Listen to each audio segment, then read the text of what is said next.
ठीक है। अपने पास क्या करते हैं, एप्लीकेशन हम लोग अपने पास न्यू हमारे पास बनी हुई है। ठीक है। अब यहाँ पे सिंपल हम लोग एक काम करते हैं।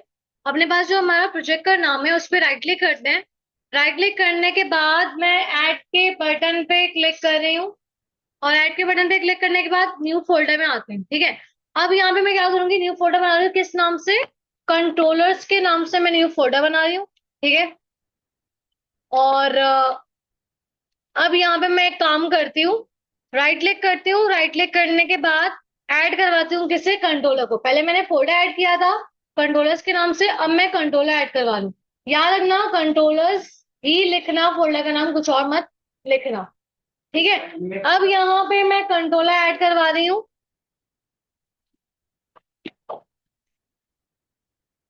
तो यहाँ से एम्प्टी ले लेंगे, ऐड किया। ऐड करने के बाद यहाँ पे मुझसे जो है कंट्रोलर का नाम पूछ रहा है। फिलहाल मैं चेंज नहीं करना चाहती हूँ, होम कंट्रोलर ही रहने दे रही हूँ। और सिंपल मैंने यहाँ पे क्या करवा दिया, अपने पास कंट्रोलर को ऐड करवा दिया। अब देखो सिंपल करेंगे क्या कि मेरे पास बाय डिफॉल्ट एक जो है मेथड है वो इंडेक्स का दे रहा होता है। सही है। और इंडेक्स के मेथड पे अब मैंने अगर कोई व्यू जैसे चलाना है, होता था ना जैसे लारावेल में भी हम करते थे कि मेरा ये मेथड रिस्पॉन्सिबल है इस व्यू को लाने के लिए। तो अभी भी यही होगा कि आपके पास मेथड्स होंगे और मेथड पे आप व्यू को रिटर्न करवा रहे होगे। लेकिन इस बार थोड़ा सा सिनेरियो चेंज है। क्यों? क्योंकि आप इस बार अपने पास व्यू में व्यू का नाम नहीं देते, बल्कि आप क्या करते हो, व्यू ऐड करते हो उस मेथड के ऊपर। कैसे? देखो, आप सिंपल करोगे राइट क्लिक करने के बाद आपके पास ऑप्शन आ रहा है ऐड व्यू का। आपने ऐड व्यू पे क्लिक किया। आपने कहा रेजर व्यू, जैसे लारावेल में ब्लेड इंजन है वैसे डॉट नेट में आपके पास क्या मिलेगा, रेजर मिलेगा इंजन। ठीक है। आपने रेजर व्यू को ऐड करवाया। ऐड करवाने के बाद आपसे पूछ रहा है उसका नाम, तो मैंने फिलहाल इंडेक्स ही रहने दिया। ठीक है। और मैंने से क्या करवा दिया, ऐड करवा दिया। अब जरा गौर करना, इसने व्यूज का फोल्डर खुद बनाया। व्यूज के अंदर इसने होम का फोल्डर यानी होम कंट्रोलर का ये व्यू है, उसने खुद ये फोल्डर बनाया। और उस होम के अंदर एक इंडेक्स का व्यू उसने बना के दे दिया, यानी प्रॉपर पूरा फोल्डर स्ट्रक्चर लेके चल रहा है। अगर मेरे पास प्रोडक्ट का कंट्रोलर होता तो एक और प्रोडक्ट का फोल्डर बनाएगा और उसके व्यूज को उसके फोल्डर के अंदर रखेगा। यानी बिल्कुल प्रॉपर स्ट्रक्चर, यानी मैंने जो पॉइंट बताया था मॉड्यूलर कॉम्पोनेंट में बेस कर रहा है, तो वो यही बात मैंने आप लोगों को बताई थी।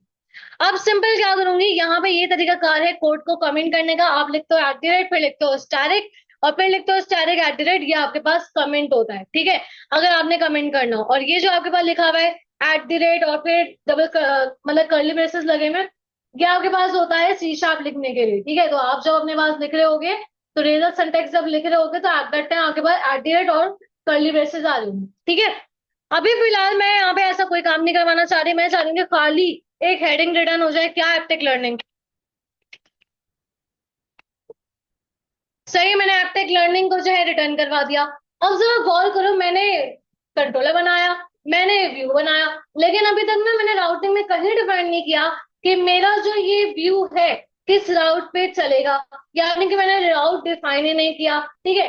मैंने आप लोगों को ये बात भी बताई है कि मेरे पास राउट एक ही होगा और एक ही वो पैटर्न को फॉलो करते हुए तमाम मेरे व्यूज को रन करेगा। तो मुझे क्या करना है, अपने पास राउटिंग को ग्लोबली डिफाइन करना है।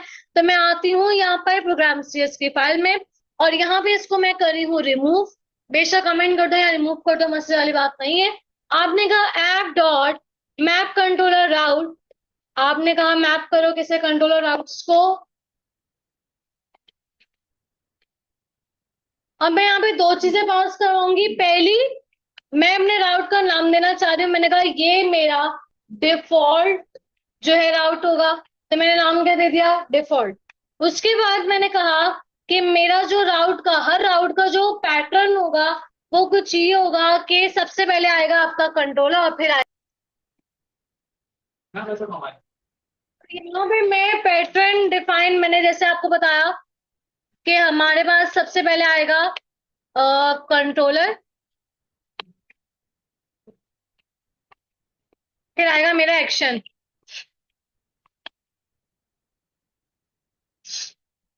ये करने के बाद आपने सिंपल क्या करना है, अपनी एप्लीकेशन को रन करना है। अभी आपको ये एक एरर देगा।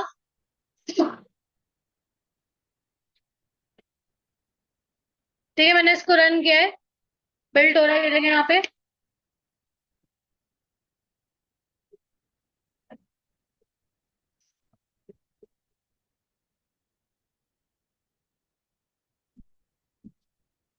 ठीक है, इसने मुझे एरर थ्रो करवा दिया क्या, कि मैं फाइंड नहीं कर सकता किससे जो मुझे इस चीज को चलाने के लिए जो सर्विसेज चाहिए वो मुझे नहीं मिल रही। ठीक है, तो मैं क्या करूंगी, मैं सर्विस को ऐड करवाऊंगी। तो यहाँ पे ये जो बिल्ड है ना, बिल्ड, ये आपकी एप्लीकेशन को चला रहा है। तो इससे पहले आके मैं क्या करूंगी, मैं यहाँ पे ऐड करूंगी, मैंने कहा बिल्डर डॉट सर्विसेज, बिल्डर की सर्विसेज ऐड करो। कौन सी, एड एमवीसी, दैट्स ऑल।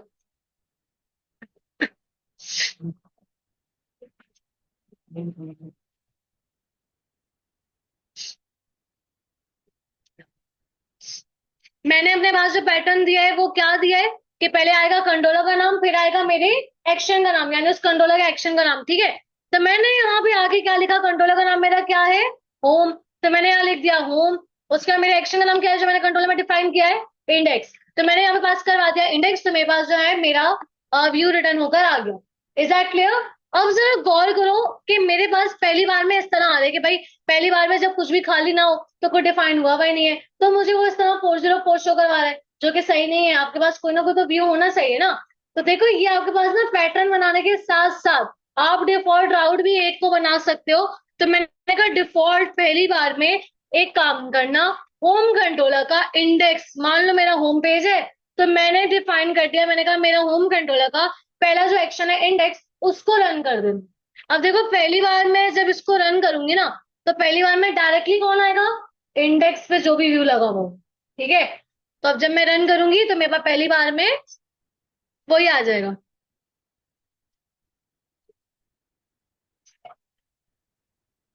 ठीक है, देखो पहली बार में डायरेक्टली वो आ गया, मुझे ऊपर मेंशन करने की जरूरत नहीं पड़ी। तो इस तरह जो है आप अपने पास कंट्रोलर और व्यूज को ऐड करके रन कर रिकॉर्डिंग करते हैं। फॉर एग्जाम्पल आपके पास इसी कंट्रोलर में एक मेथड और है, आपने एक मेथड और बनाया, आपने कह दिया इसको अबाउट, और फिर आपने क्या किया, एक राइट क्लिक किया, राइट क्लिक करने के बाद अच्छा ऐड व्यू करना नहीं देगा, क्यों, क्योंकि प्रोग्राम आपका रनिंग स्टेज पे, इसलिए इसको यहाँ से स्टॉप करो, राइट क्लिक करो, राइट क्लिक करने के बाद ऐड व्यू करो। आपने कहा एम्प्टी ऐड करो, ऐड, और इस व्यू का नाम रख दो क्या, अबाउट। आपको एक्सटेंशन देने की जरूरत नहीं है, खुद ब खुद ये ऐड कर देगा। आपने अबाउट नाम रखा है इसका, और आपने यहाँ पे एक हेडिंग पास करवा दी, आपने कहा अबाउट पेज। अब इसको अगर मैं रन करवाऊं तो मुझे दोबारा से राउट डिफाइन करने की जरूरत नहीं है, बल्कि वो एक ही राउट मेरा इसके लिए रिस्पॉन्सिबल है कि वो हर मेरे व्यू को चला के देगा। तो अगर मैं अभी यहाँ पर अपने पास जो है इसको रन करवाऊं, तो यहाँ पे मेरा पहली बार में तो एक व्यू आ गया, मान लो अबाउट वाला चलाना है, तो मैंने क्या कहा, पहले कंट्रोलर फिर एक्शन, तो एक्शन का नाम क्या था, अबाउट, तो मैंने अबाउट लिखा, तो देखो अबाउट का व्यू आ गया, उसमें जो भी व्यू रिटर्न हुआ है। तो इस तरह आपके पास जो है व्यूज और कंट्रोलर्स के जरिए